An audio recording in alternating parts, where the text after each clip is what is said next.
Bom dia, vou pedir permissão para não falar à mesa. Depois dessa aula do professor Endel, a gente tem que terminar estimulando ainda mais a uma reflexão que o cenário nos impede de fazer de uma forma tranquila e com segurança, uma vez que a dinâmica das ações que vêm ocorrendo, tanto no Poder Judiciário, como no Poder Executivo, quanto no Poder Legislativo, faz com que a gente acorde num cenário, durma com outro.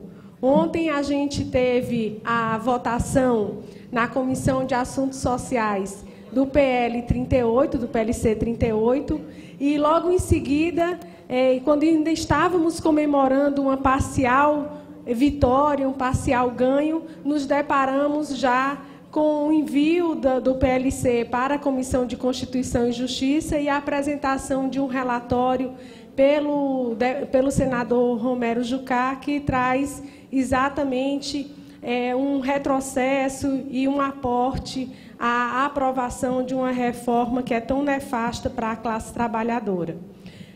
Gostaria muito de agradecer ao convite.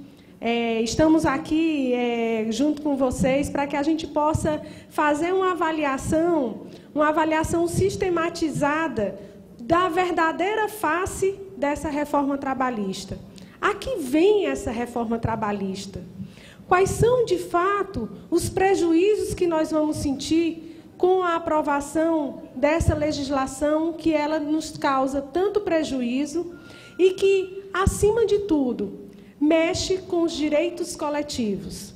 Então, essa reforma é uma reforma que veio com o condão de nos parecer muito mais uma reforma sindical do que uma reforma trabalhista. Costumo dizer que a reforma trabalhista já ocorreu. Com a aprovação da lei da terceirização, a Lei 13.429, ela já trouxe para a gente um novo contexto de relações de trabalho.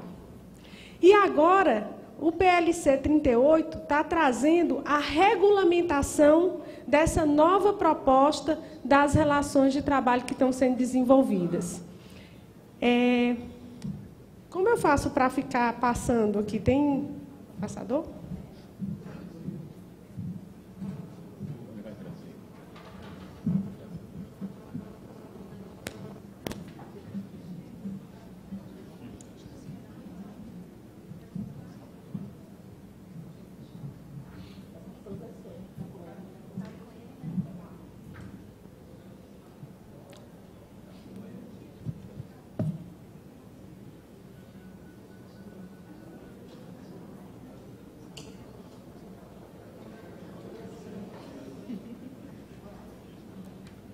Chegou.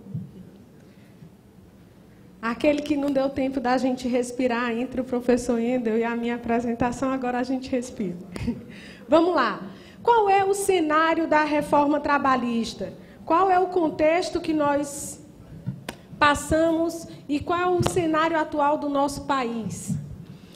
Como é que está o cenário do nível de desemprego no país? A gente escuta números alarmantes de desemprego, mas cabe registrar que os números que são divulgados referem-se exclusivamente àqueles que estão em busca de novo emprego ou àqueles que saíram de uma relação de emprego em busca de um apoio de um seguro-desemprego, ou seja, das relações formais. Não se tem, nesse número de desempregados que é divulgado, todas aquelas relações de trabalho de cunho informal.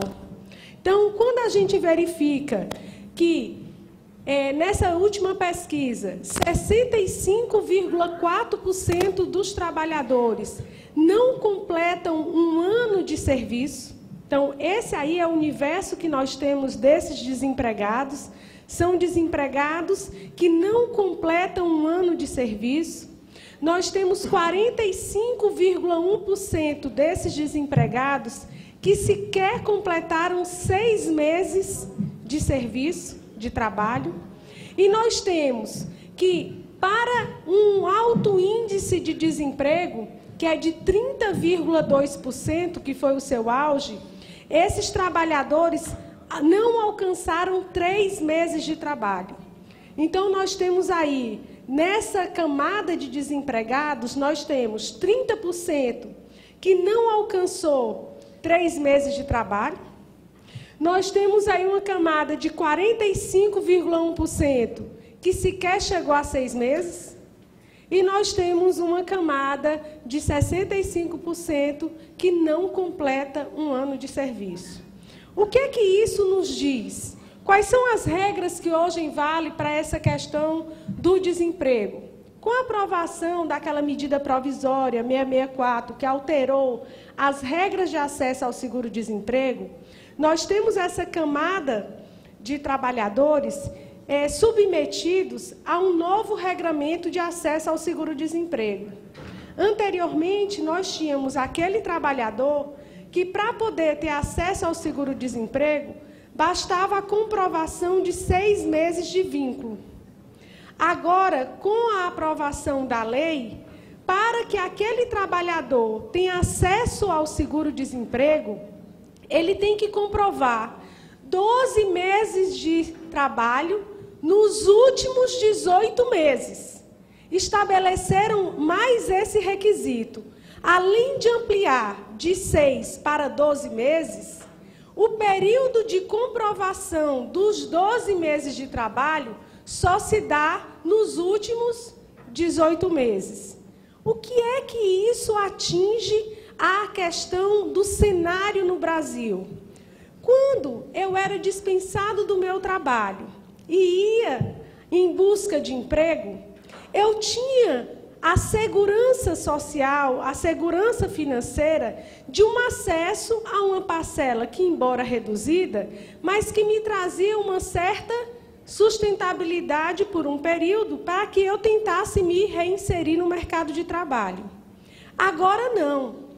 Esse universo de desempregados que a gente colocou aqui, que é de 65,4%, que sequer atinge um ano de serviço, ou seja, não consegue comprovar que tem os requisitos para o acesso ao seguro-desemprego, ele é dispensado, vai em busca do mercado de trabalho sem o seguro-desemprego. Ele vai num estado de total desproteção. Aquele trabalhador que sequer teve acesso ao seguro-desemprego, ele fica muito mais vulnerável. Eu me coloco em busca de uma recolocação no mercado de trabalho sem ter o mínimo. Então, eu fico sujeito a qualquer tipo de oferta que me fazem. Isso, no estado de vulnerabilidade que o trabalhador se encontra, as propostas que são de recolocação no mercado de trabalho se dão de forma muito precárias, de forma a redução de apresentação de propostas com redução de direitos. Esse é o cenário que a gente visualiza. A gente verifica que nós temos, dentro desse universo de desempregados, um alto índice de rotatividade. Se fala muito do nível de percentual de filiados a sindicatos, de associados a sindicatos. Como buscar um aumento de uma filiação com o índice de rotatividade do mercado que a gente vive? Você termina de trazer uma consciência política coletiva para aquele trabalhador é dispensado, muitas vezes mudando, inclusive, a sua atividade, a sua categoria, e você não consegue uma fidelização, porque essa rotatividade traz uma possibilidade de uma maior fragilidade dentro dessa relação coletiva. A gente verifica que a Convenção 158, que é a Convenção da OIT, que ela já foi ratificada pelo Brasil. A Convenção 158 é aquela que diz o quê? Não pode haver dispensa sem justa causa, sem justo motivo. Essa convenção, quando ratificada pelo país, ela foi denunciada na época do presidente Fernando Henrique. sendo que foi denunciada, o Brasil denunciou, mas não retornou essa denúncia para uma aprovação no Congresso Nacional. Foi entrada com ação junto ao STF, e nessa ação do STF se decide de que a denúncia, para que ela fosse considerada válida, ela teria que ter sido ratificada pelo Congresso Nacional à época. Imaginemos que essa pode ser uma solução para a situação de alta rotatividade que a gente tem. Esse é o cenário quando envolve desemprego, rotatividade.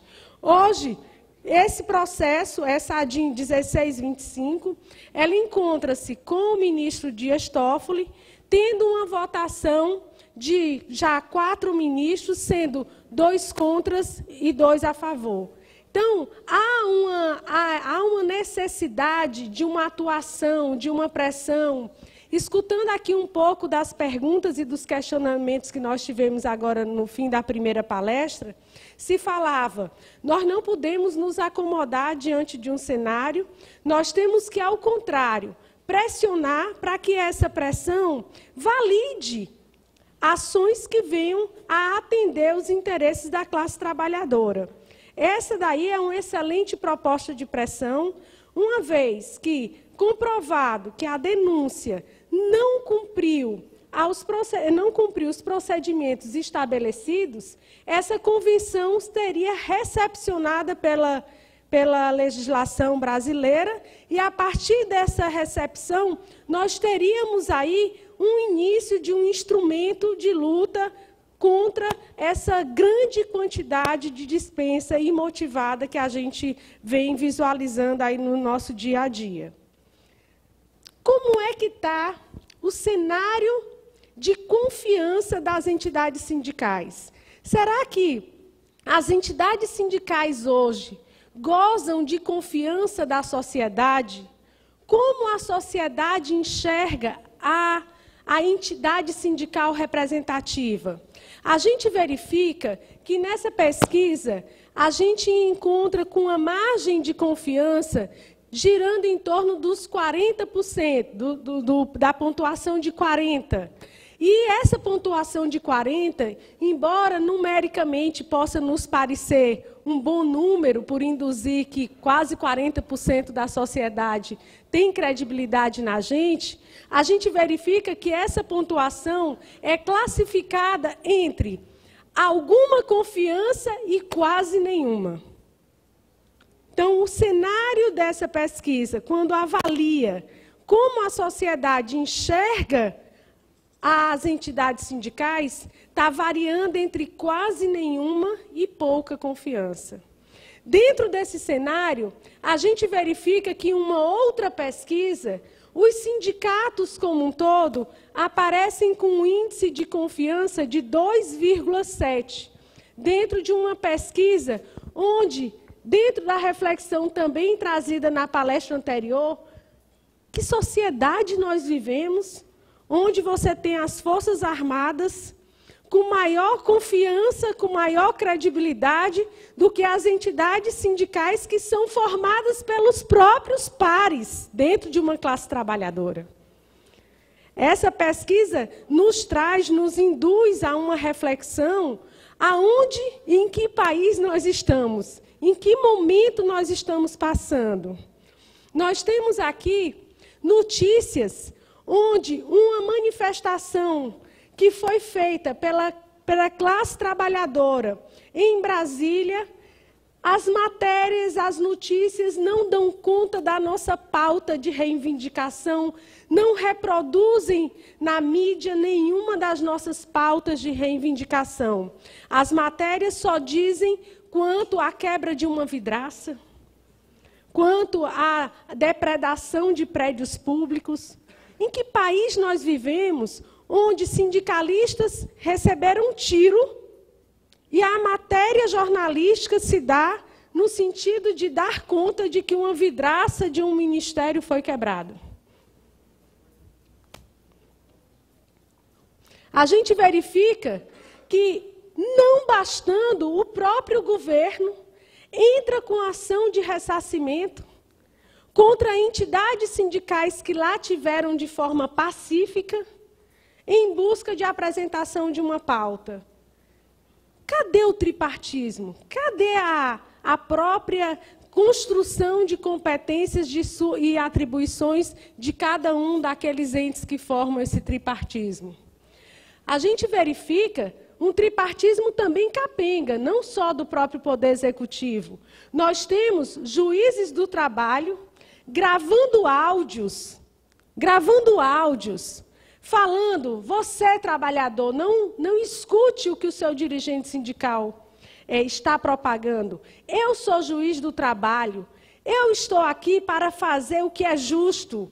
E eu digo para vocês, a reforma trabalhista é bom para vocês. Um juiz do trabalho, no exercício de suas funções, gravando 4 áudios nas redes sociais. Eu trouxe, eu acho que ao final a gente poderia passar para poder a gente... Quer passar logo para a gente dar uma olhada no que está ocorrendo? Tem condições de passar?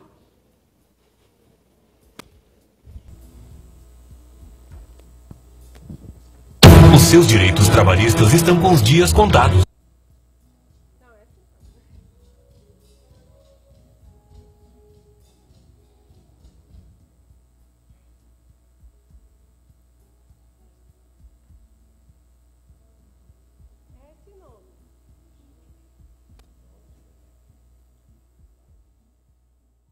E aí, vamos continuar falando sobre reforma trabalhista? Eu sou Marlos Melec, juiz do trabalho há 12 anos. E eu que ajudei a equipe lá a escrever a nova lei trabalhista brasileira. Então, falando tanta coisa por aí, vamos esclarecer as coisas. No vídeo passado, já falei que o intervalo do almoço só diminui se você quiser.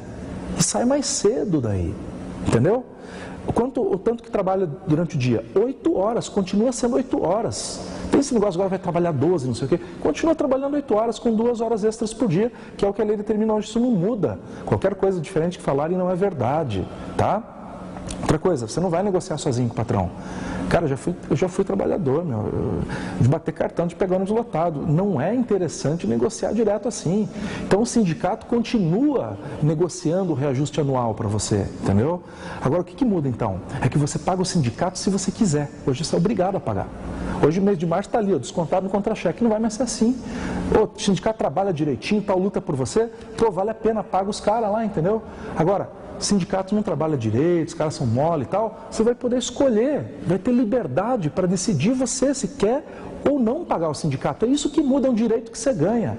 Olha, a reforma trabalhista vai trazer mais dinheiro para o teu bolso e vai dar mais estabilidade para o teu emprego. É isso que a reforma trabalhista faz. Trabalho intermitente, por exemplo, você vai ser chamado com carteira assinada para ganhar um dinheiro de vez em quando, e se não quiser ir, pode dizer que não quer. Isso é o tal do trabalho intermitente que está todo mundo falando por aí, entendeu? Olha, tem tanta novidade boa na reforma trabalhista, eu deixo uma pergunta para você. Quando falar, está precarizando, está piorando, está não sei o quê, pergunta onde? E vai checar se é verdade, tá? Ah, está perdendo direito. Te pergunto, qual direito está perdendo? Eu te garanto, nenhum. Vamos mostrar a verdadeira face da reforma trabalhista, então, agora.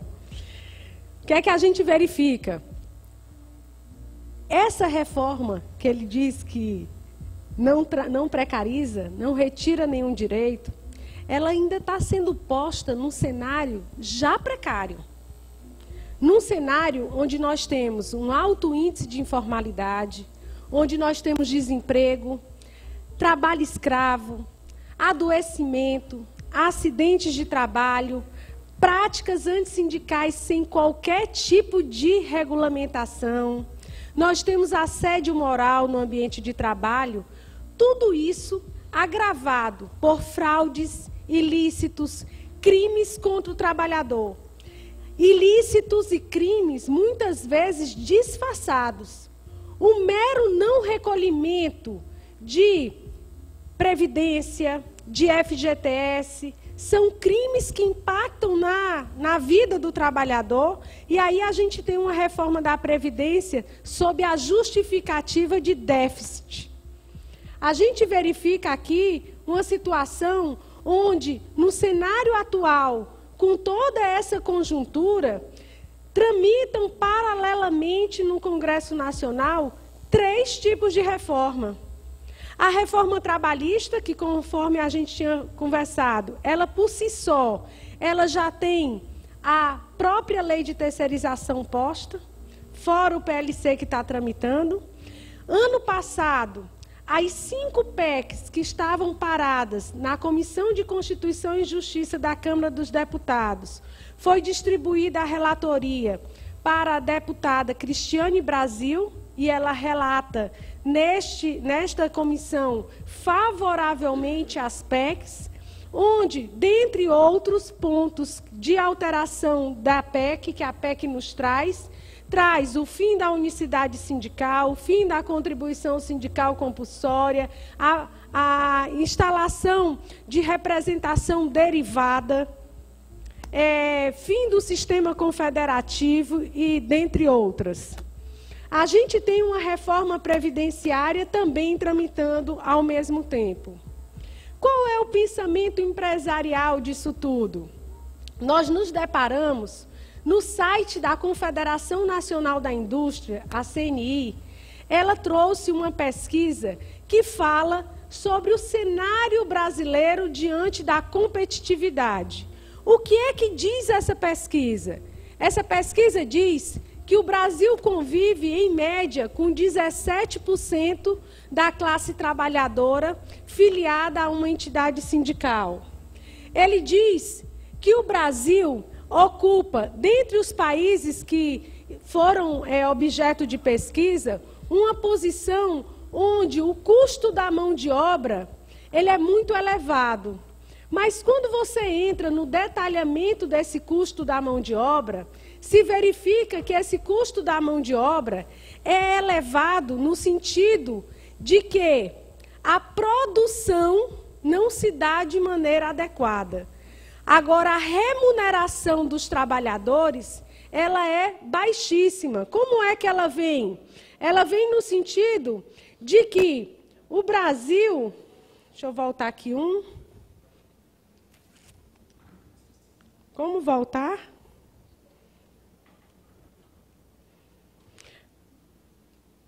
Tem como voltar?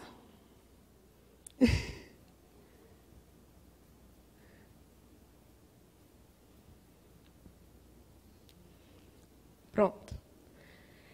Ele verifica que, em termos de remuneração, dentre os países que foram objeto de pesquisa, o Brasil, à época, só perdia para Índia, China e Colômbia em termos de remuneração salarial. Na última pesquisa realizada, em termos de remuneração, a China já ultrapassou o Brasil. Então, nós só estaríamos dentro daquele universo de pesquisa, perdendo só para a Colômbia e para a Índia. Dentro de um cenário onde a gente verifica que o Brasil paga o menor salário mínimo entre as 20 maiores economias do planeta e que a média salarial do povo brasileiro equivale ao mínimo dessas 20 maiores potências. O nosso país convive com, nos últimos 20 anos, 50 mil trabalhadores foram resgatados de trabalhos análogos a escravo. Nós temos que o Brasil, segundo a Organização Internacional do Trabalho, é o 4º país em termos de acidente de trabalho com morte. Olha que número grave. É o 4º país em número de acidente com morte. E, segundo o Ministério do Trabalho, o Brasil produz 700 mil acidentes de trabalho por ano. Isso notificado. Então, nós temos o 4º com morte, 700 mil trabalhadores acidentados por ano. O Brasil convive com discriminação racial e de gênero. O Brasil convive com assédio moral e sexual no ambiente de trabalho. E 1% dos trabalhadores da região sudeste estão adoecidos por conta do trabalho, sofrem de Léo-Dor. 1% dos trabalhadores já estão adoecidos por conta do ambiente de trabalho. mesmo com esse cenário, mesmo com o resultado dessa pesquisa tendo sido feita pelo próprio setor patronal, a gente verifica que o que está sendo apresentado aí é uma situação onde se trouxe uma reforma trabalhista de maneira fragmentada. Uma reforma trabalhista que, enquanto a sociedade trazia todo o seu olhar para um projeto de lei que foi apresentado pelo governo no dia 23 de dezembro, resgatam, durante a tramitação daquele projeto chamado de reforma trabalhista, um projeto que estava adormecido lá na Câmara dos Deputados, o projeto de lei 4302, e se aprova a terceirização na calada da noite. O que é que a gente verifica?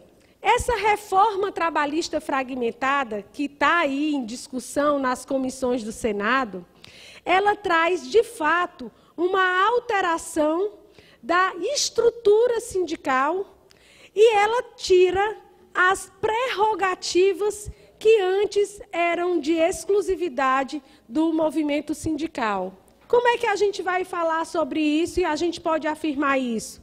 A gente vai verificar que, a título de estar apresentando uma reforma que teria por justificativa o combate à informalidade, o processo de facilitação de contratação, atualização de leis trabalhistas, fortalecer a atuação sindical, a gente se depara com uma lei que está sendo proposta a sua reforma, quando ela, desde 43, desde quando a CLT, na era Vargas, foi posta, já teve mais de 500 alterações.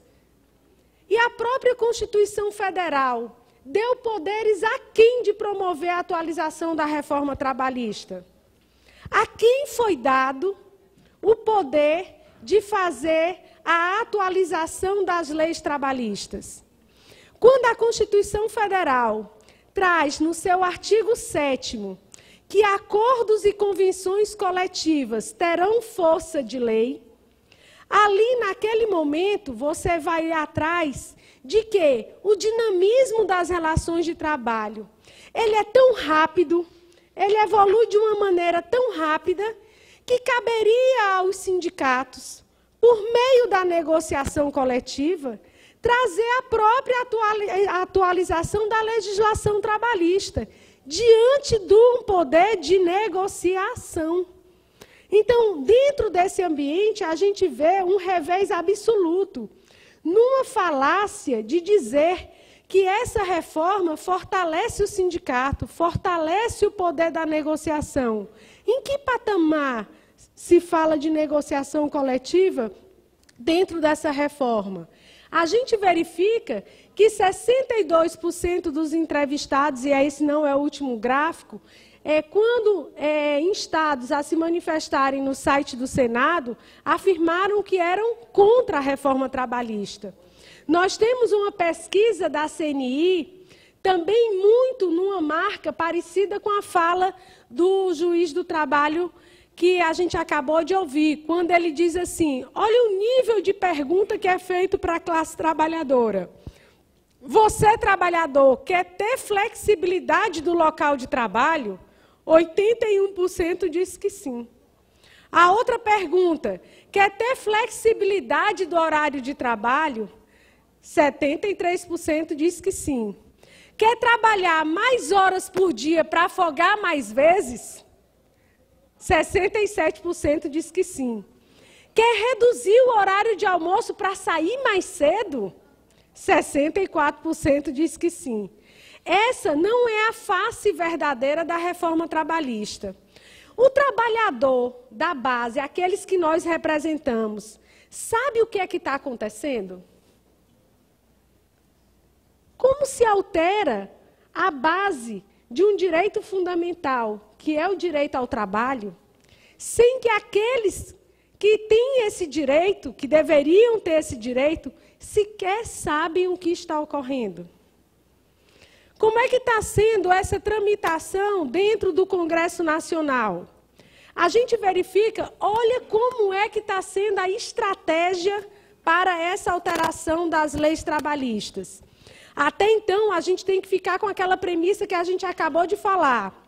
A quem compete, segundo a Constituição Federal, o poder de atualizar a legislação trabalhista? Aos sindicatos. Aqueles que promovem a negociação coletiva que tem força de lei. Aí, olha só como é que as coisas estão ocorrendo. No dia 23 de dezembro, apresenta-se o PL 6787 no Congresso Nacional, na Câmara dos Deputados, com 5 temas somente em discussão. Quais eram os 5 temas em discussão lá nesse PL? Onerosidade do auto de infração, aumentava o auto de infração quando o trabalhador não tivesse sua carteira assinada. O representante no local de trabalho, a prevalência do negociado pelo legislado, alterações no contrato temporário e o contrato de trabalho por tempo parcial. Apresentam essa proposta e é constituída uma comissão especial dentro da Câmara dos Deputados. Se faz meia dúzia de audiências públicas, convidando autoridades e acadêmicos para tratarem desses 5 temas. Numa profundidade quase que rasteira, cada um tendo 10 minutos para falar, para se manifestar. Dentro desse cenário, apresenta-se um novo projeto. Nesse novo projeto, acrescentam mais 97 temas, que não foram objeto de negociação, de conversa, de debate, de reflexão, em nenhuma audiência pública. Surgem do nada 97 outros temas tratando dessa matéria. Nós tínhamos 5. De repente, acrescenta-se 97 temas e, sem nenhum debate sobre esses temas, é aprovado na Câmara dos Deputados. Acordos políticos sendo realizados, esse projeto é remetido para o Senado Federal. Chega no Senado Federal, é distribuído para que ele passe em 3 comissões. A primeira comissão de assuntos econômicos, a segunda comissão de assuntos sociais, que foi votada ontem, e a terceira comissão, que é a CCJ. Vamos ver como é que saiu o relatório na primeira comissão que foi aprovada a reforma trabalhista. O senador Ricardo Ferraz, que foi o relator, tanto na Comissão de Assuntos Econômicos como na Comissão de Assuntos Sociais, vai lá e coloca o seguinte: eu sou senador, eu faço parte do Poder Legislativo, eu sou relator de um projeto de tamanha importância que é a reforma trabalhista. Mas eu entendo que eu não vou mexer no projeto, vou deixar o projeto do jeito que veio da Câmara dos Deputados, abdico a minha função de produzir leis e recomendo para o Poder Executivo que ele legisle por meio de medida provisória. E quanto a quais pontos que ele notou que era absurdamente equivocada a forma como estava sendo proposta. Gestante e lactante podendo trabalhar em ambiente insalubre. Serviço extraordinário da mulher. Acordo individual de 12/36 sem repouso remunerado. Trabalho intermitente. Representação no local de trabalho e negociação do intervalo intrajornada. Então, aquele eleito e que a ele foi dado a competência de produzir leis, abre mão da sua competência, vai lá e ratifica o projeto que não houve nenhum tipo de debate na Câmara e diz: você, Poder Executivo, que foi feito para governar e não para legislar, passe a legislar, vete, faça medida provisória, porque isso aqui está absurdo. Olha o cenário que nós estamos passando. Horas extras. A gente vai lá e verifica que esse relator desse projeto, o senador Ricardo Ferraço, ele também foi autor do próprio projeto de lei que tramita sobre trabalho intermitente e sobre a fiscalização das entidades sindicais nas suas fontes de custeio.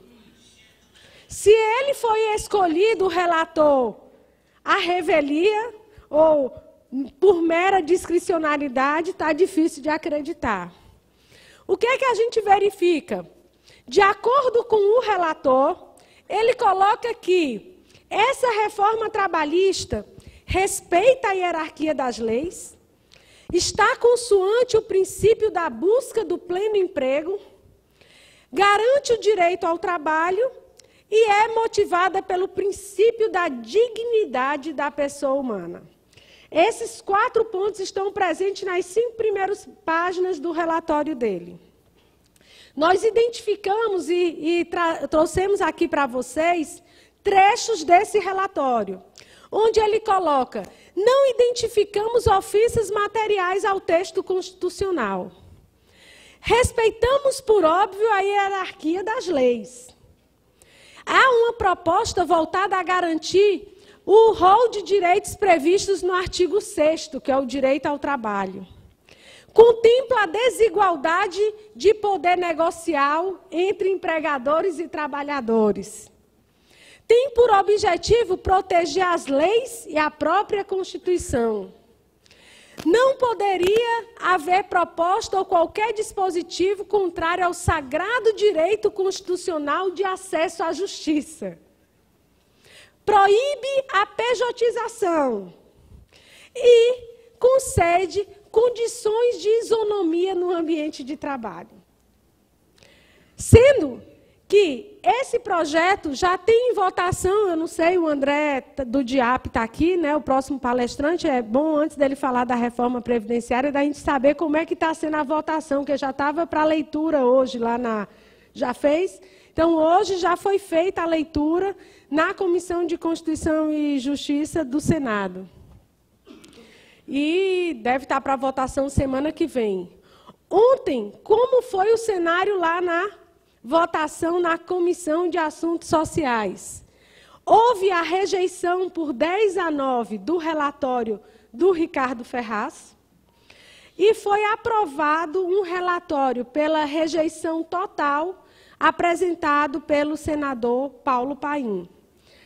Na medida em que a gente estava ainda comemorando esse cenário, a gente verifica que aquele voto em separado do Paim, que foi aprovado na tarde de ontem, ele já estava sendo objeto de rebate dentro da Comissão de Constituição e Justiça, quando o relator da Comissão de Constituição e Justiça, que é o Romero Jucá, já apresentou um pela constitucionalidade do projeto novamente. Então, o voto em separado era dizendo que a reforma era inaceitável e o próximo passo já era a apresentação do relatório que, segundo fomos informados, acaba de ser já lido. No relatório do Romero Jucá, nós temos trechos desse relatório que foi lido hoje, de que as relações entre trabalhadores e empregadores já estão amadurecidas o suficiente para que se autorregulamente independente de lei. Essa é a regra e ele pede a aprovação da reforma trabalhista. E aí a gente olha para um lado, falamos do Executivo apresentando um projeto, falamos do Legislativo, que era para legislar, mas remete para o Executivo legislar.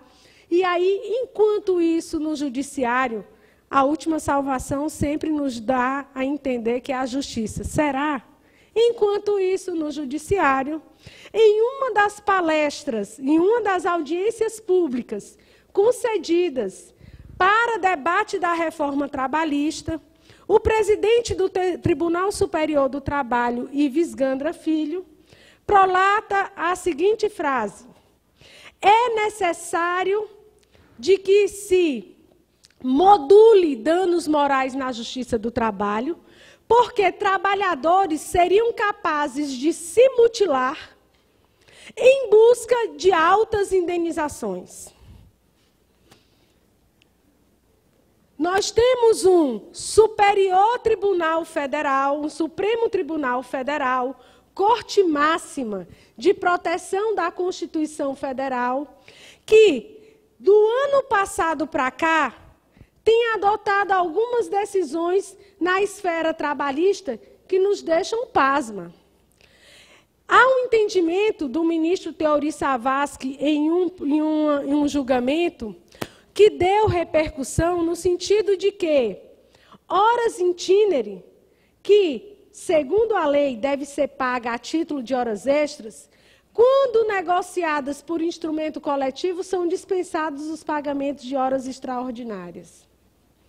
Nós temos um julgamento onde, com repercussão geral reconhecida, que teve por relatoria o ministro Dias Toffoli, que afirma que a administração pública deve descontar os dias parados em caso de paralisação ou de greve. Não é pode, gente, é deve. Decisão com repercussão geral do STF. Muitos aqui de vocês representam trabalhadores do setor privado. E ao ler uma decisão dessa, pode dizer, isso aí foi no público. Desde quando uma decisão que é dada, olhando o servidor público, não repercute na iniciativa privada e vice-versa? Essa é a tendência da Corte Suprema quanto ao entendimento de greve. Deve ser descontado os dias parados. O STF, ao julgar processos com discussão de ultratividade de instrumentos coletivos, decide de que não pode ter ultratividade. Zilmara, o que é essa ultratividade? Qual é esse instituto jurídico?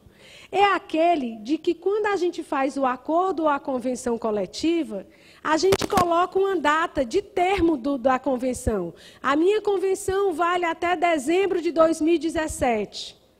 Mas se em dezembro de 2017 eu não tiver feito uma outra convenção, aqueles direitos que estão postos naquela convenção vão continuar valendo até que uma outra convenção seja feita e seja depositada. Isso aí é a ultratividade. Nessa decisão aí do ministro Gilmar Mendes, ele entende que não. Se no acordo ou na convenção coletiva a data de termo daquele instrumento é dezembro de 2017, se em dezembro de 2017, mesmo que eu tenha segurado a minha database, tenha apresentado pauta, mas não houve a negociação efetivada, não haverá prorrogação dos direitos negociados via acordo ou convenção. Ali se encerram os direitos e vai começar tudo de novo. Diante dessa decisão do ministro, o Tribunal Superior do Trabalho, na semana seguinte a essa decisão, faz uma reunião de emergência no TST e decide que, embora essa decisão tenha dado repercussão geral, obrigando todos os desembargadores e juízes a assim agirem, assim julgarem, ele restringiu esse entendimento apenas para os processos que estavam em curso lá no TST. O que é que ocorre depois disso?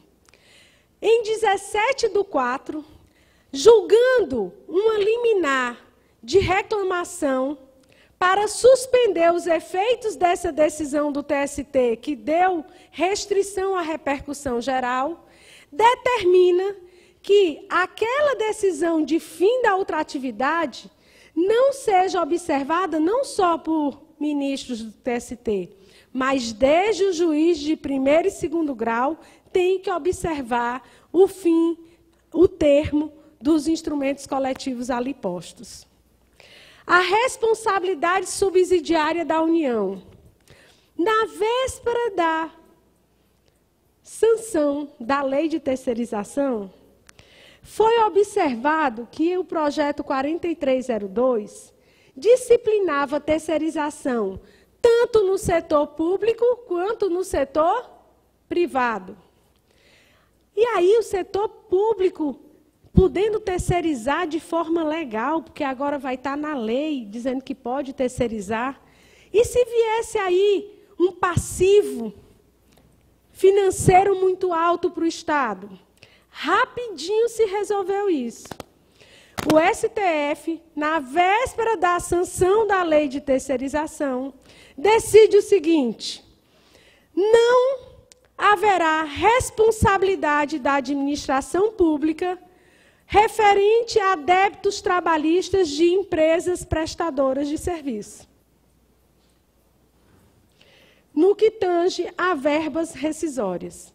Então, se um administrador público contrata e elege mal uma empresa prestadora de serviço, aquela empresa prestadora de serviço não paga as verbas rescisórias do trabalhador, não se pode mais acionar a administração pública para requerer seus direitos. Já era.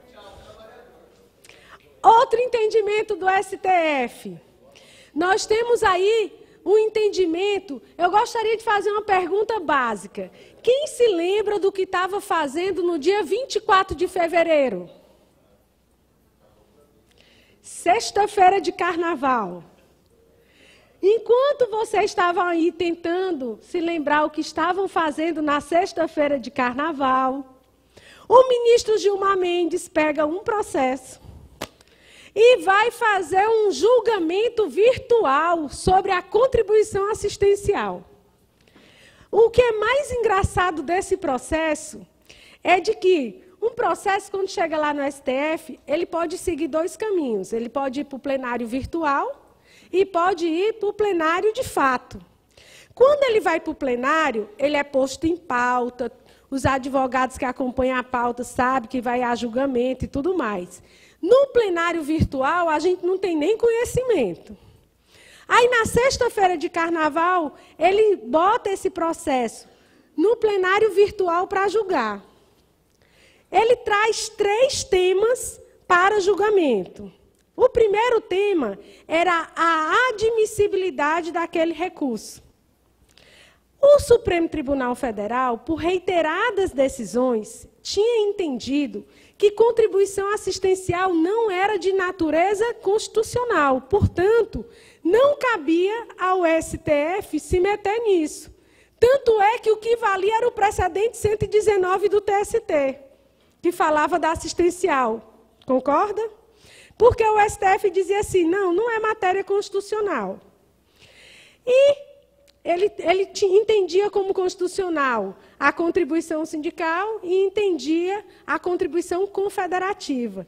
A assistencial, ele dizia que não tinha natureza constitucional. Primeiro tema que ele coloca no julgamento virtual.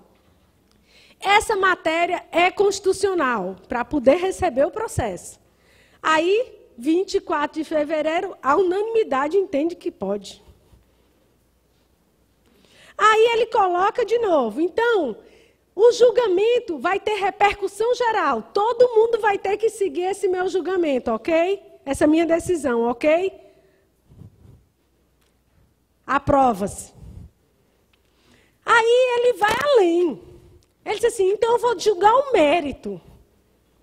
Eu vou dizer que a contribuição assistencial só pode ser cobrada de quem é sócio.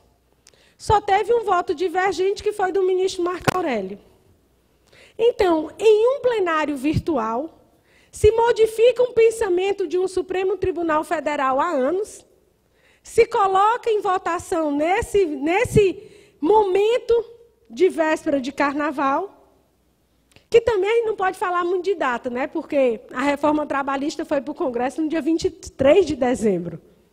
Dia 24 de fevereiro acaba-se a contribuição assistencial. Então, a gente tem uns períodos aí bem festivos, né? E aí, por conta disso, é editado o tema 935, que ainda não houve o trânsito em julgado. Esse tema aí, julgado pelo ministro Gilmar Mendes, né, relatado pelo ministro Gilmar Mendes, ele encontra um cenário sindical de que forma? Como está o movimento sindical brasileiro? Nós temos um movimento sindical que tem mais de 11 mil sindicatos de trabalhadores, quase 500 federações de trabalhadores e 37 confederações de trabalhadores. E isso é um cenário da representação sindical de trabalhadores. Quando a gente olha para a representação patronal, nós temos 5.200 sindicatos patronais, 182 federações e 13 confederações, quase a metade. Nessa avaliação aí quantitativa, o que é que a gente pode dizer? Nós somos mais, portanto, somos mais fortes? Ou nós estamos mais divididos? Esse é o cenário da representação sindical. E sabe por quê que eu coloquei esse tema dentro da posição do judiciário? Porque várias entidades sindicais de trabalhadores, em busca de uma dita estabilidade sindical, muitas vezes reparte a sua base territorial em busca da estabilidade para os seus dirigentes. Porque quando houve a súmula 369, que ela dá a limitação do dirigente sindical ao número de 7, independente do tamanho da base representada, aquele que uma vez foi dirigente sindical, acabou o seu mandato, quando ele volta para a base, ele tem a estabilidade do emprego dele, ele já não mais sendo dirigente sindical? Não tem. Como é que eu, numa base de 5 mil trabalhadores, vou ter só 7 dirigentes sindicais com estabilidade? Então, esse é o cenário que a gente verifica que se utilizou de artimanhas em busca de dar um mínimo de estabilidade para um dirigente. Não, eu vou dividir minha base. Tu fica nesse município, eu fico nesse, mas pelo menos são mais 7 dirigentes com estabilidade aqui. Quando, na realidade, aquela convenção 158 que a gente queria que tivesse sido ratificada pelo Brasil e não denunciada, garante essa dita estabilidade para todo mundo. Ninguém pode ser demitido imotivadamente. A gente verifica, dentro desse cenário, que essa reforma trabalhista ela traz diversos tipos de violação. Ela viola as convenções internacionais ratificadas pelo país e ela viola a própria Constituição Federal de 88. A inconstitucionalidade da reforma trabalhista, ela não respeita sequer direitos adquiridos. Olha só a situação que a gente verifica. O projeto de lei, ele traz tamanha violação quanto ao trabalho digno e protegido, que se a gente for verificar, aqui ratificando o que foi falado na palestra anterior, que diz o seguinte: quando a Constituição de 88 foi posta, em que situação política o país passava? Era um processo de redemocratização. Naquele momento, embora a gente chame a Constituição de uma Constituição cidadã, porque a gente viu ali posto direitos que antes não se tinha, aquela Constituição, naquele momento da redemocratização, ela foi uma Constituição que assegurou apenas direitos e garantias mínimas para a paz social. É o que a gente diz, a Constituição Federal trouxe um patamar mínimo civilizatório. Ou seja, na Constituição, não é o máximo do direito de um cidadão. É o mínimo para que ele, pelo menos, seja visto com dignidade e, portanto, que ele seja considerado um cidadão. É direito à saúde, é direito à educação, é direito ao trabalho. Ali são os direitos básicos, fundamentais, que têm como norte a dignidade da pessoa humana. Vamos analisar e vamos parar aqui. Se a Constituição traz só o que é mínimo, é um patamar mínimo, e que ele foi pautado na dignidade da pessoa humana, se essa reforma vem sendo criticada sob a pecha de que ela fere direitos constitucionais, ela está tirando o mínimo. Quem precariza o que já é precário, escraviza. É uma outra forma de escravidão. É uma escravidão contemporânea. Não é aquela escravidão com a algema, corrente. Não. É uma escravidão velada, onde o trabalhador é dispensado, não tem acesso sequer ao seguro-desemprego. Para sobreviver, o que oferecer para ele está disposto a fazer em troca de uma mera sobrevivência. E vão dizer que isso não é escravidão? Que essa proposta, ela não viola a dignidade da pessoa humana?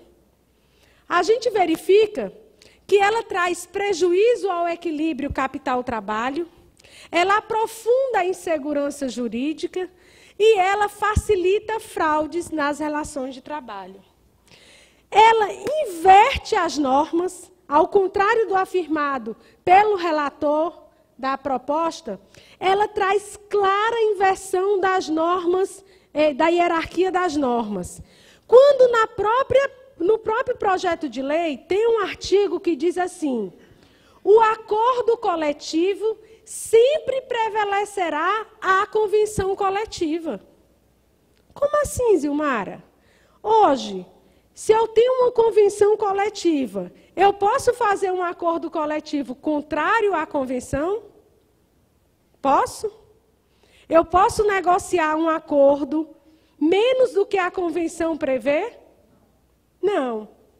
Agora, se eu tenho uma convenção coletiva que estabelece um piso salarial X, pode uma empresa firmar um acordo coletivo pagando inferior ao que a convenção coletiva estabeleceu. E se isso for levado ao judiciário, o que deve ser levado em consideração é a convenção que traz um piso mais elevado, por conta do princípio da norma mais favorável, ou vai ser o acordo coletivo que estabeleceu um piso menor? Hoje, deveria ser a norma mais favorável. Pelo projeto, vai ter que ser o acordo coletivo, mesmo ele trazendo um piso inferior ao trabalhador. Então, há uma inversão da hierarquia das normas. O trabalho digno, ele traz uma condição de vida justa, adequada e digna. Vamos ver se a gente vai encontrar isso aqui. A gente verifica que essa organização sindical, que está sendo tão falada aí durante essa reforma trabalhista, é uma organização sindical que vem celebrando acordos e convenções coletivas em ambientes de total desequilíbrio. A lei ela tinha que vir no sentido de socorrer e dar equilíbrio entre as partes para que a representação da categoria se desse de maneira adequada. Mas o que foi que aconteceu? Nós, do movimento sindical, temos que reconhecer que durante o exercício sindical, nós nos preocupamos com um conceito de categoria muito limitado.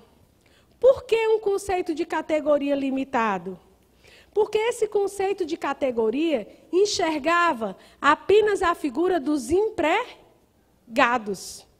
Então, quando eu fazia minhas negociações, eu fazia não olhando as relações de trabalho, mas as relações de emprego. Olhando aqueles que estavam empregados, eu fazia acordo e convenção para para legislar para aqueles que já estavam em uma relação de emprego. O que é que nós não cuidamos? Nós não cuidamos daqueles que estavam numa relação de não emprego. Eu represento a categoria todinha. A empregada e a desempregada. O que é que nós tínhamos de preocupação exata para aquela classe de desempregada representada por nós? A partir do momento que aqueles de não emprego foi crescendo, eu tenho um alto índice de desemprego, ela começa a pressionar quem está empregado. Por quê? Quando a oferta é maior do que a procura, né, do que a demanda é maior do que a procura, o que é que ocorre? Há uma pressão e faz com que aqueles que estavam lá sofram pressão para serem substituídos por uma mão de obra mais barata e que se submete a condições, muitas vezes, indignas. Então, também fica aí uma outra linha de reflexão. Toda vida que a gente fala que um sindicato representa a categoria, eu tenho que entender como categoria não só os empregados de relação de emprego seletista, mas eu tenho que entender todo o universo de relações de trabalho e não trabalho. Todas as relações de trabalho e não trabalho. A gente verifica que todas essas relações de trabalho devem ser observadas dentro de um princípio de quê? Um princípio da proteção, que garanta à parte hipossuficiente da relação uma maior proteção. Nós temos aí o princípio da norma mais favorável. Nós temos o princípio da continuidade da relação de emprego. Olha que interessante. Qual é a regra que vige no ordenamento jurídico brasileiro? Quando eu vou lhe contratar, eu faço a contratação por tempo determinado ou indeterminado? Indeterminado. Essa é a regra. A exceção é a contratação por tempo determinado. Nessa reforma, ela incentiva a contratação por tempos indeterminados ou cria um monte de mecanismos só de tempo determinado? Ou seja, ele não respeita o princípio da continuidade da relação. O princípio da irrenunciabilidade de direitos. Tem direito? A Constituição diz assim, eu tenho um direito a uma vida digna. Tem direito que ele está tão intrínseco na dignidade que eu não posso renunciar. Eu não posso renunciar ao meu salário. Ele é um direito que ele é irrenunciável. Essa reforma faz com que, no trabalho intermitente, nem ao salário eu tenha direito assegurado no contexto que a Constituição de 88 traz. E o princípio da progressividade. O que é o princípio da progressividade? É do não retrocesso social. Nós estamos passando por um processo de retrocesso social. Não de cada vez mais uma melhoria dessas relações, de um progresso nessas relações. E a própria Constituição Federal, ratificando aquilo que a gente tinha posto, de que compete aos dirigentes sindicais a atualização da legislação trabalhista por meio de acordos e convenções, ele tinha dito o seguinte, ninguém pode mexer no salário, salvo por acordo ou convenção coletiva. Ninguém pode mexer na jornada de trabalho, salvo por acordo ou convenção coletiva. A gente verifica que aí, além desses gravames à Constituição, nós pegamos várias violações a convenções internacionais, como a Convenção 98, que determina que a negociação coletiva se dê de forma a promover melhoria das relações de trabalho, assim como a 154. Nós temos aí a violação à Convenção 155, que trata da segurança e saúde do trabalhador. Nós temos aí a Convenção 155, que ele diz que o termo saúde deve ser olhado de maneira mais ampla. Nós temos a Convenção 111, que trata de que no ambiente de trabalho não deve haver discriminação. Zilmara, me dá um exemplo aí da discriminação na reforma trabalhista. Vou dar um exemplo aqui claro. A partir do momento que ele diz assim, o trabalhador que recebe 2 vezes o regime geral da Previdência, ele pode negociar diretamente com o seu patrão, tudo, não há direito irrenunciável, e que ele está submetido à arbitragem, não à justiça do trabalho. Eu estou não enxergando aquele trabalhador de forma discriminatória. Eu estou tratando de forma discriminatória um determinado trabalhador pela mera remuneração e não pelas suas condições. A gente verifica que também essa reforma trabalhista, que de reforma não tem nada, ninguém faz reforma para piorar, a gente só faz reforma para melhorar, é um desmonte.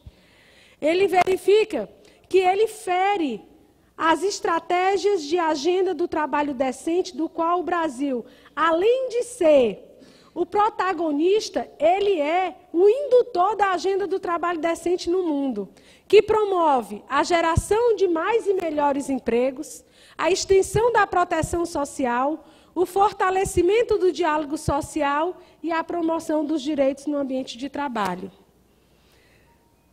Vamos olhar agora a reforma em si, artigo a artigo, para poder a gente já ir se encaminhando aí para uma análise mais crítica, ponto a ponto.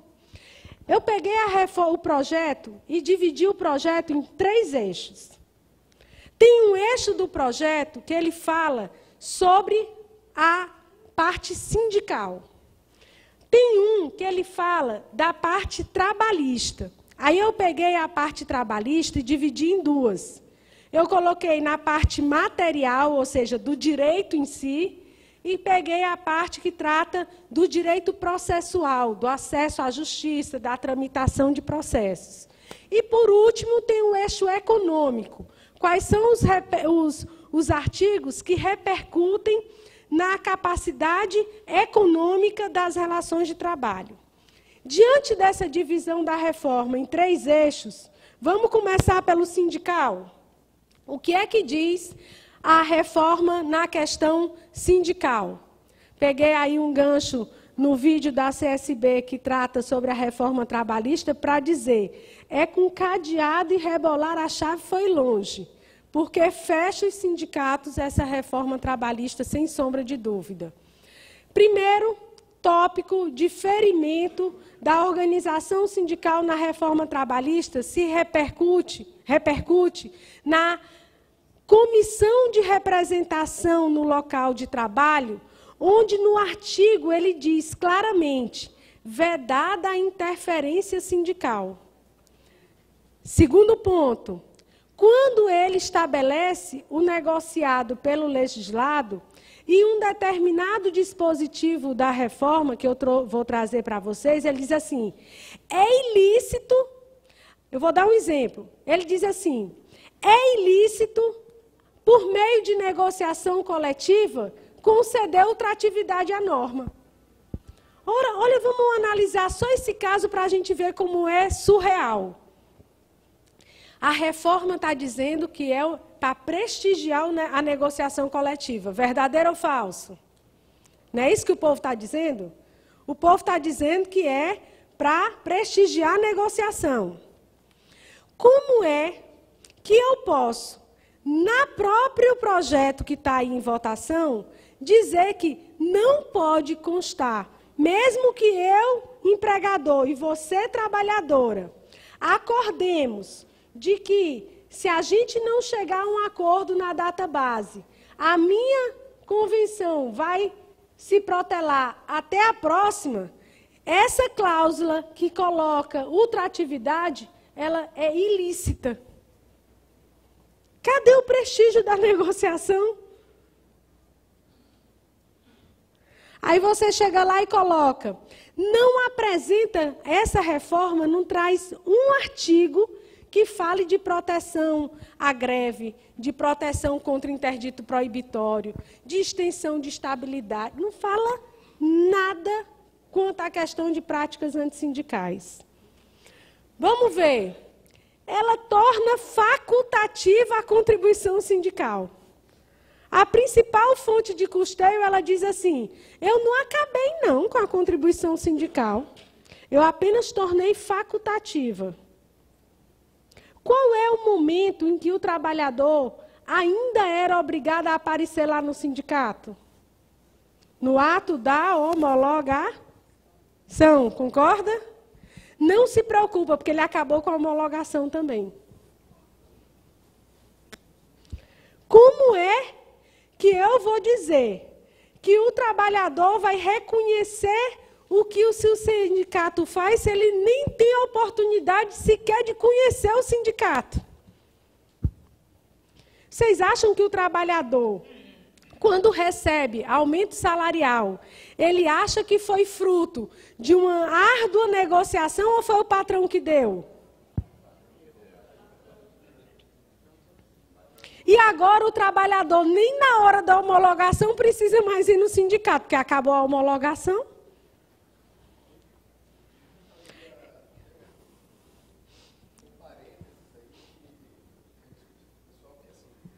Você não precisa mais do sindicato para fazer uma homologação, você precisa apenas de um advogado. Ok.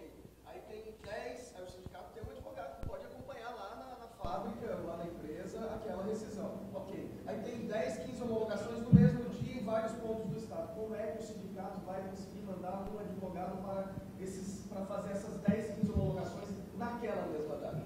Não, e olha só, isso que você está falando, sem custeio. E o que é mais grave, vamos observar, hoje, qual é o universo de trabalhador que entra na justiça enquanto ele está trabalhando naquela empresa? No dia que ele entra na justiça contra a empresa que ele está trabalhando, no outro dia ele está na rua. Verdadeiro ou falso?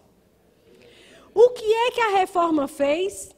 Acaba a homologação e cria a figura do termo de quitação liberatório.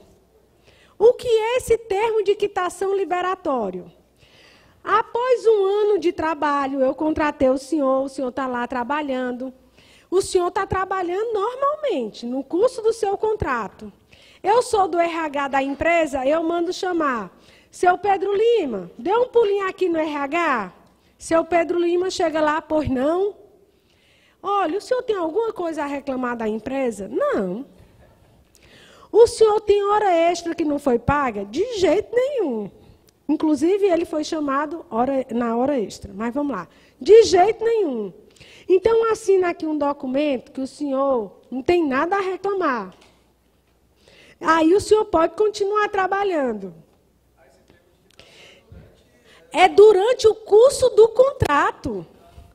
Aquele trabalhador, ele assina um termo de quitação liberatório. Depois que ele assinar isso no curso do contrato, esse termo de quitação não poderá mais ser levado para justiça.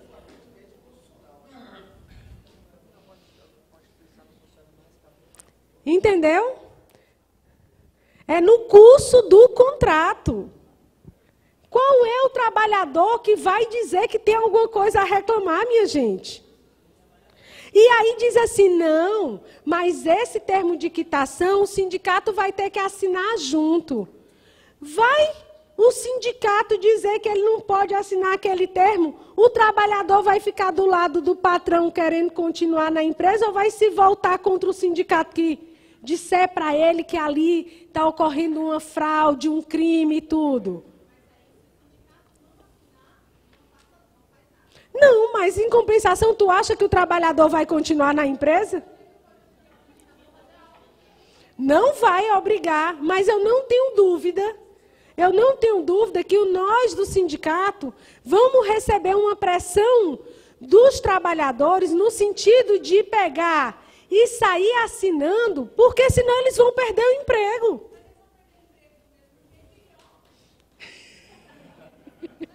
É por aí.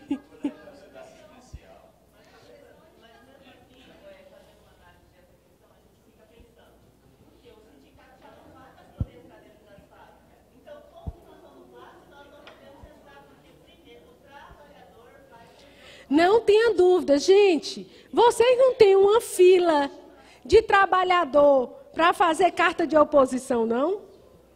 Vocês acham que a mesma sistemática não vai ser feita? Em vez da carta de oposição, vai estar todo mundo com termo de quitação pedindo para vocês receberem. Não tenham dúvida disso. Olha só, essa mesma reforma trabalhista que estão dizendo que prestigia os sindicatos diante da negociação coletiva, existe uma regra hoje vigente que diz o seguinte: nenhum trabalhador pode trabalhar 12 horas por 36 se não tiver um acordo ou uma convenção coletiva que autorize. O que é que a reforma trabalhista está propondo? Eu posso ter agora um trabalhador 12 por 36, independente de acordo ou convenção. Basta um contrato individual, ó, direto, eu e o senhor. Então, cadê o prestígio à negociação coletiva? Se na própria jornada de trabalho 12 por 36, pode ser direto, sem que tenha a participação do sindicato. E detalhe, a 12 por 36, a cláusula, como está escrita no projeto, ela diz assim: aquele trabalhador submetido à jornada 12 por 36 não terá intervalo semanal, ou seja, não se paga repouso semanal remunerado. Aí, a gente trouxe aí apenas para ilustrar como será a negociação coletiva. Eu aposto que vai ter unanimidade. Quem é o gatinho na negociação? Doutora, 12:30, a gente... Vamos encaminhando para o final. A gente vai encaminhando para o final, porque você começou um pouco atrasada no teu horário, né? Tá, eu tenho mais quanto tempo? Alessandro? Alessandro que controla meu tempo aqui. Não, tá excelente. Eu vou tentando dar uma agilidade. Tá, pra gente ter pelo menos 10 minutos de perguntas. Fechou. Vamos estendendo mais uns 20 minutos, professora? Tá bom, tá ótimo. Pode ser, né, gente? A plenária decide assim, gente? Por favor, manifeste quem concorda. Tá bom, então. Fechou. Então, bora. O que é que ocorre aqui? Olha só, Ale, eu vou fazer em 15, Ale, vou quebrar o galho aqui da mesa, tá joia? Bora lá. Aqui o que é que ocorre? Pessoal, botaram até um cronômetro aqui de leve para mim, a pressão está absoluta, até na negociação coletiva, a gente tem que ser rapidinho, bora observar aqui. Falando contra o tempo, 1 minuto agora para a questão sindical. Olha lá como é que está podendo ficar. O pagamento de verbas rescisórias não terá mais a homologação. Outro ponto. Ele diz assim: na extinção do contrato de trabalho, o empregador deverá proceder à anotação da carteira de trabalho e comunicar a dispensa aos órgãos competentes através da RAIS. No parágrafo 1º dizia: em contratos com mais de 1 ano, deverá ter a homologação. Revogar esse parágrafo. Próximo. Ó, boicote, ó, estou passando. Aí, a partir daí, está dizendo que não tem mais prazo para pagamento das verbas rescisórias. A partir daí, ele diz o seguinte: o recibo de quitação deverá ser efetuado em até 10 dias contados a partir do término do contrato. Não vêm mais aquelas exceções quando é pedido de demissão, quando é demissão por justa causa, não há mais. Estou passando, ó, gente. Desconta 1 minuto aí, hein? Bora lá. Dispensa imotivada. Antes, para poder você ter uma dispensa em massa, tinha que ter negociação com o sindicato. Agora, não mais. Dispensa em massa não precisa mais de negociação coletiva. É igual dispensa individual. Estou passando e não está. Bora lá. A representação no local de trabalho. Olha o texto. Assegurou a eleição de uma comissão, dos empregados de no mínimo 3 membros e no máximo 7, sem interferência sindical. Então, é uma comissão que vai funcionar quase como a CIPA. Quase como a CIPA. Vamos para o próximo. A gente verifica... Eu queria que passasse.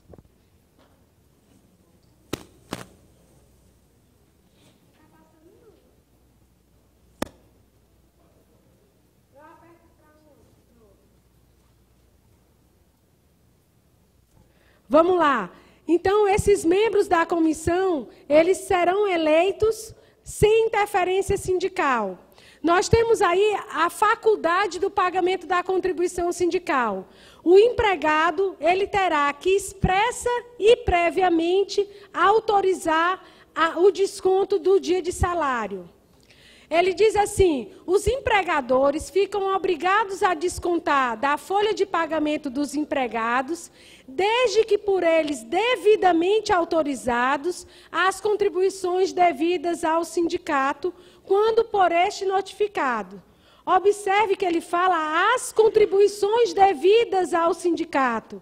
Isso também tem tido uma interpretação que ela atinge a contribuição assistencial. Porque teria que ser autorizado, ao invés de ter a carta de oposição, teria que ter a autorização de um por um, inclusive para a contribuição assistencial.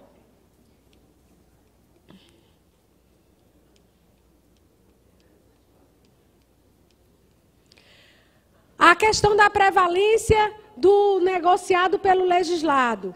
Mesmo que se suprima direitos, o negociado vale ao legislado. Ele trouxe 16 tópicos que não podem ser objeto de negociação coletiva. Ele colocou que eu não posso negociar um acesso a um seguro-desemprego de maneira diferente do que está na lei. Ou seja, aquilo que poderia, se hoje o seguro-desemprego só é dado para quem teve 12 meses nos últimos 18 meses, eu podia negociar dizendo assim, é devido ao seguro-desemprego, mesmo que tenha menor período. Eu não posso negociar além da lei, mas aí ele diz, é ilícito, não pode. Ele vai e coloca, eu não posso negociar para dar além o repouso remunerado semanal, não pode.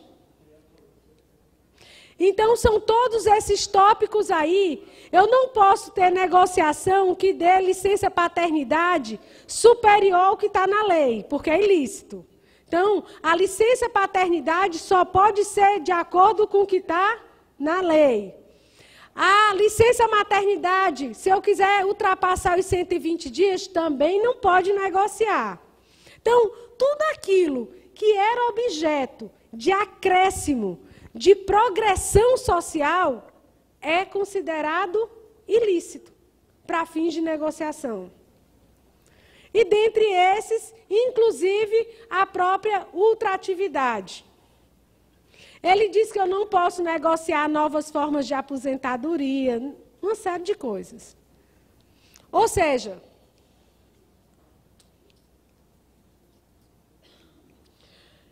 é vedado colocar a ultratividade em instrumento coletivo, fragilizando assim a negociação coletiva. Caraca.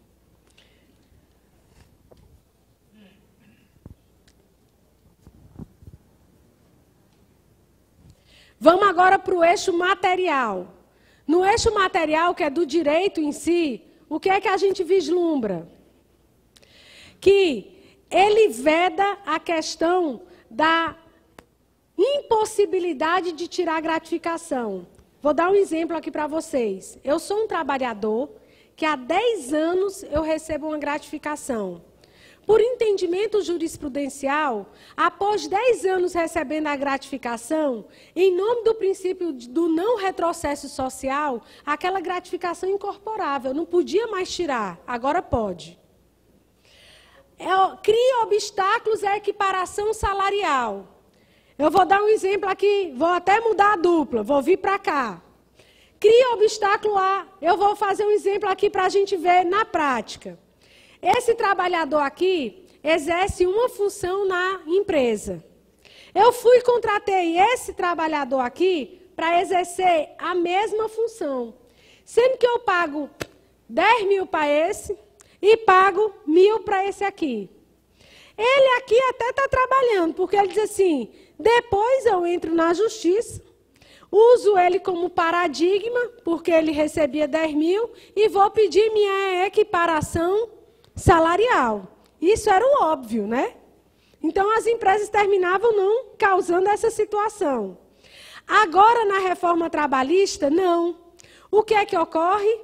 Para poder você pedir equiparação salarial com ele, você tem que comprovar que durante 4 anos, ininterruptos, você estava exercendo a mesma função que ele, no mesmo local, tudo igual. Vocês acreditam que eu vou deixar ele completar 4 anos? As empresas de terceirização contratada que tiver diferença salarial na atividade fim, elas são contratadas por, no máximo, 2 anos, né, os terceirizados? Então, não vai completar os 4, então nunca ninguém vai poder alegar equiparação salarial. Exclui horas itinerary. O projeto como um todo só é para remunerar o que se produz. Tempo de deslocamento do trabalhador para casa, do trabalhador do portão até chegar no seu posto de trabalho, não precisa de remuneração, precisa, gente? Pela proposta, não. Então, a gente verifica que é uma redução e uma retirada de direitos. Passa para mim aí, ó, eu não vou mais usar não, tu vai aí. Vamos lá. Então, pode passar. Pode passar. Banco de horas, volta só uma. Banco de horas. Para poder eu ter compensação de jornada de trabalho com o estabelecimento de banco de horas, eu só poderia fazê-lo se eu tivesse um instrumento coletivo que autorizasse. Agora, eu posso negociar diretamente com o trabalhador o banco de horas. Pode passar? Pode passar. Passa. Pode passar. Jornada 12 por 36. Só era permitida se tivesse instrumento coletivo. Agora pode ser acordo individual. Pode passar. Pode passar. A prestação de horas extra não descaracteriza, mesmo que habitual, acordo de compensação de jornada e banco de horas. Ou seja, quando é que vai se pagar hora extra, gente? Nunca. Nunca. Próximo passo. Pode. Controle de jornada de trabalho. Inclui os trabalhadores. Foi criada uma nova modalidade, chama-se teletrabalho. O teletrabalho é quando o trabalhador não produz no seu ambiente da empresa, produz externamente, e que, de alguma forma, ele se comunica com a empresa. Isso é o chamado teletrabalho. Dessa forma, não haverá controle de jornada daquele trabalhador. Ele vai ser remunerado por tarefa. Eu digo assim, eu quero que o senhor faça X. Se o senhor vai demorar 2 meses, 1 mês, 3 dias, essa aí é com o senhor, não tem um controle de jornada. E a partir daí eu só remunero por aquilo que eu acertei com o senhor. Esse é o chamado teletrabalho. Pode passar. Intervalo intrajornada. Ele coloca que o intervalo intrajornada poderá ser reduzido. Pode passar. Teletrabalho a gente já falou. A gestante ou lactante não está vedado o trabalho em ambiente insalubre. Pode passar. Contrato intermitente, aquele que o juiz falou. O que é o contrato intermitente? É você pegar, olha como é que ele diz, cria o contrato intermitente, sendo aquele prestado com subordinação, de forma não contínua, ocorrendo alternância de períodos e inatividade, determinados em horas, dias ou meses, independente do tipo de atividade do empregado e do empregador. Vamos ver o que é esse trabalho intermitente? Quando ele, na descrição do trabalho intermitente, ele usa a palavra inatividade, o que é que isso significa? É que ele não computará o tempo à disposição como tempo trabalhado. Associa isso à reforma previdenciária. Quem for contratado intermitente já está sacrificado. Vai se aposentar como? O trabalho intermitente ainda tem multa, que ela está perguntando.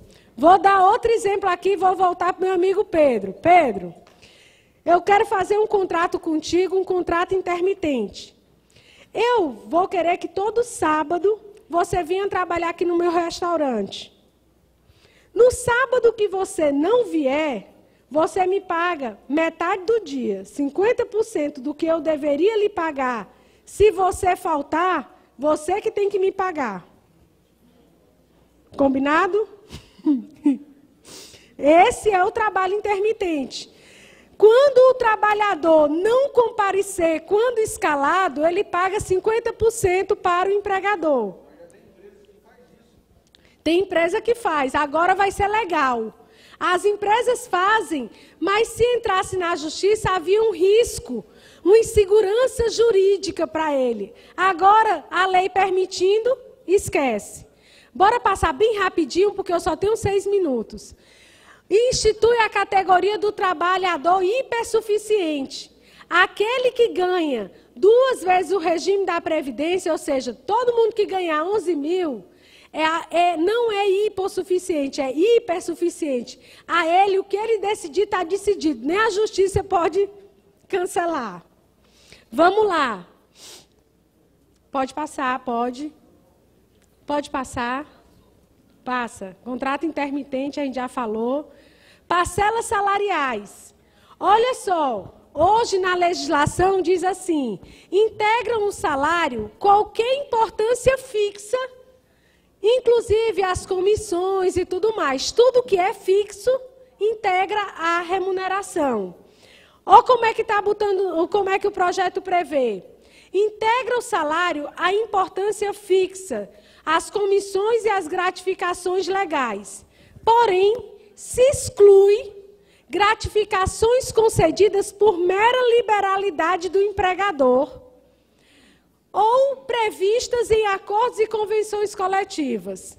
Não integram a remuneração às importâncias, ainda que habituais, de ajuda de custo e auxílio alimentação. Bora adiante. Pode passar, tudo aí é o que está dito no projeto. Equiparação salarial, eu já dei o exemplo dos 4 anos, né? Bora adiante. Pode passar, pode passar. Pode, pode. Gratificações já falei também.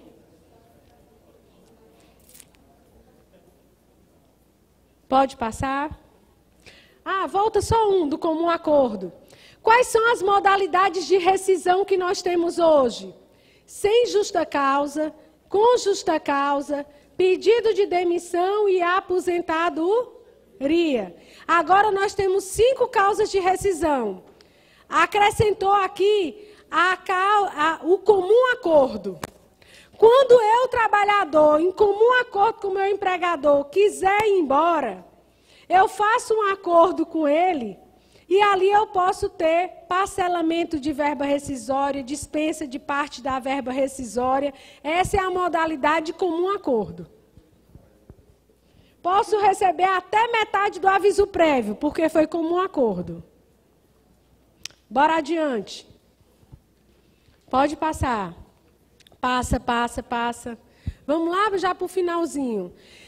O que é que eu vou fazer para vocês? Essa apresentação, eu acho, né, que, Alessandro, a apresentação fica disponível, não fica, Alessandro, no site? Ale? A apresentação vai ficar no site. No site vai ficar a apresentação todinha, tópico por tópico, dizendo o que é o artigo e qual a convenção, qual o dispositivo constitucional que ele fere, certo? Aí, a partir daí, Pode ir passando, vamos. Para cada tipo tem o seu comentário. Banco de horas a gente já falou. Pode ir bem para o final, pode ir passando, que eu já tenho só 3 minutos.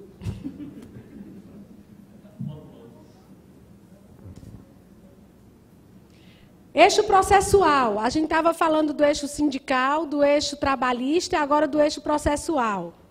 Hoje, um trabalhador entrou na justiça. Ele não compareceu na audiência. O processo dele é arquivado, no dia seguinte ele pode entrar com o mesmo processo. Com a reforma, não. Ele entrou na justiça, não compareceu na audiência, ele tem que pagar as custas e uma multa para poder requerer novamente. Próximo passo.